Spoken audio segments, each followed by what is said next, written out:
Another little non-political video. Well, at least kind of. Today I'm going to be discussing whether or not hatred was worth the controversy, and honestly, no, it really wasn't. I mean, the violence isn't really that much more graphic than something you see in GTA, or Watch Dogs. Yeah, I'll be fair and admit that, the idea of just going around murdering people indiscriminately being your only goal is kind of shocking and disturbing at first, but once you actually play the game, it gets kind of old fast. I do kind of enjoy this game. It's just like a mindless, fun little time waster. Stuff when I'm waiting for online classes or something, or when I need to blow off some steam, but it's really not good for anything else. Honestly, more than anything, this game is just kind of boring. Seriously, if you've seen the trailer, you've pretty much seen what the game is, stretched out to 3 hours. Though I will admit there is one thing I kind of really love. The main character, I'm sorry, but this dude is just such an over-the-top, try-hard edgelord that I just can't help but find him hilarious.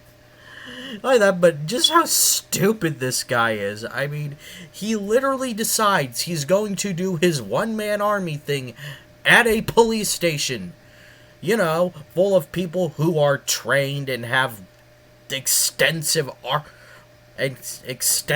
armory of weapons, after this dude's mowed down like a freaking grocery store, a house party, a funeral scene in half of his small town. But like that, but an army base too. Dude, if you're if your goal is to kill as many people as possible before dying violently yourself, might want to check out a few other places. Okay, fine, in the game there is actually kind of a reason, as he wants to blow up a nuclear power plant to kill all of New York.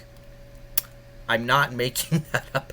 I'm sorry, but this is just freaking stupid and hilarious, and I honestly kind of love it.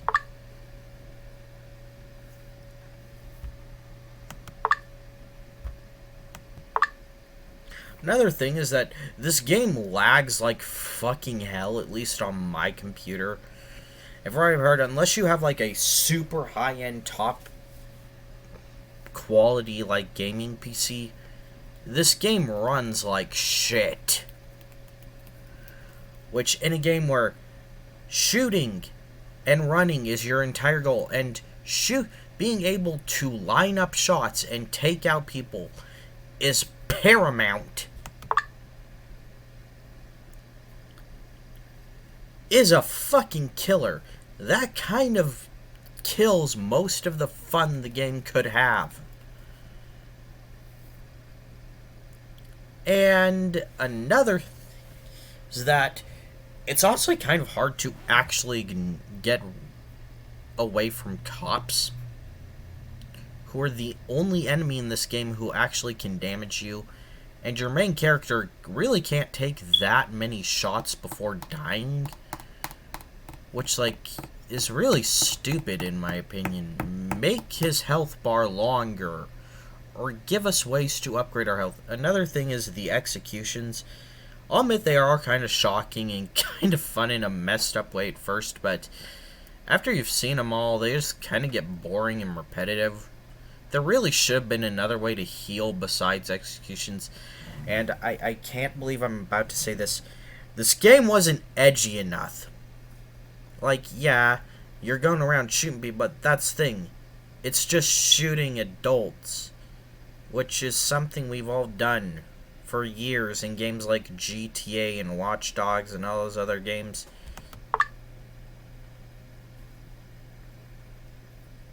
I mean, here's the thing. If you want to be edgy, just be edgy. Add a level in an elementary school where he kills the kids of the people who he couldn't have killed because the cops got to him. before he could, and he had to get away. Add babies. Have him literally stomping on and executing fucking infants. I know it sounds messed up, but here's the thing. At least it would have been shocking and would have been worth the adults-only rating it got.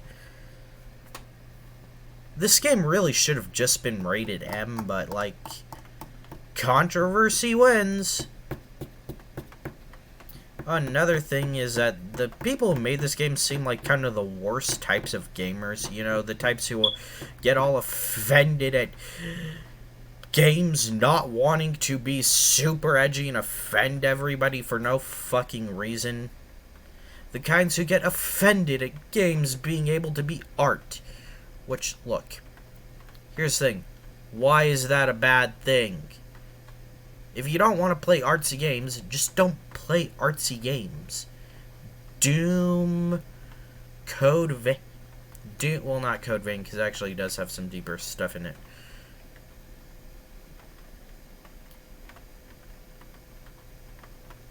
GTA, all those other games, Call of Duty, they're not artsy, and you can just play them for fun.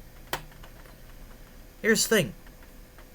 If you don't care about the story, then you don't have to pay attention to the story. Most games allow you to skip cinematics.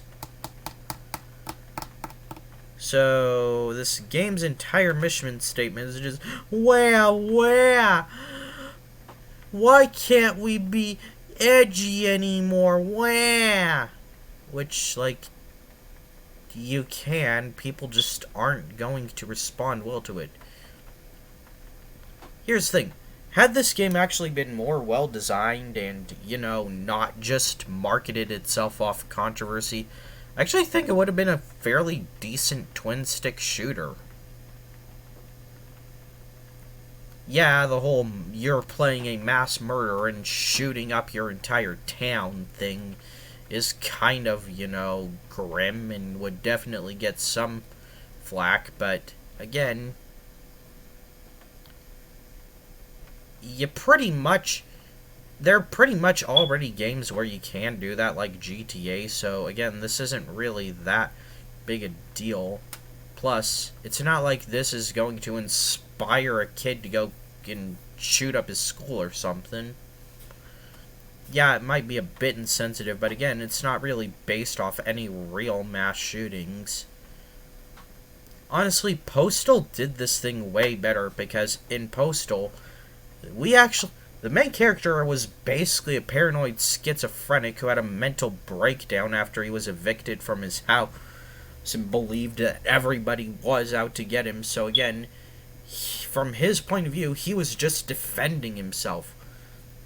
However, all the people around him that were trying to shoot him were genuinely trying to stop this crazy guy from killing everyone. Not only that, but again, the enemies actually did have patterns and types, which, again, you could easily identify and stop. Here, it's pretty much just random. Yeah, like, the civilians will run away, but, again, you can aim pretty far with your, like, weapon, and you can, unless it's like a shotgun or something, and you can shoot them in the fucking back. Well, guys, that's a video. Bye.